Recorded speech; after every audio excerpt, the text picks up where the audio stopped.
Ya. Ungal dinten Rebo teh nyaeta pelajaran bahasa Sunda. Kunaon aya nu teu nyanak buku bahasa Sunda? Pantos ieu meureunna tos biasa. Ungal dinten Rebo Pak Bayu ngaulang bahasa Sunda di kelas 3. Nah aya nu teu nyanak Pak bukuna katinggalin, Bapak bukuna teu aya, bukuna dihijikeun. Nya ieu teh lamun misalkan buku pelajaran bahasa Sunda teh pisahkeun sareng pelajaran nu sanes. Tong dihijikeun da sanes gado-gado, sanes karedok, sanes lotek.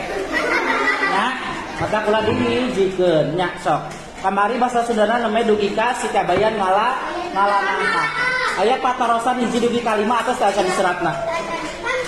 Tacan? Oh, tacan tadi saya berarti nya seratanana sok. Seratanana salit deui sok Bapak aya diserat ka payun.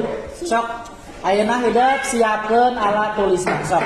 Sok calik mangga calik.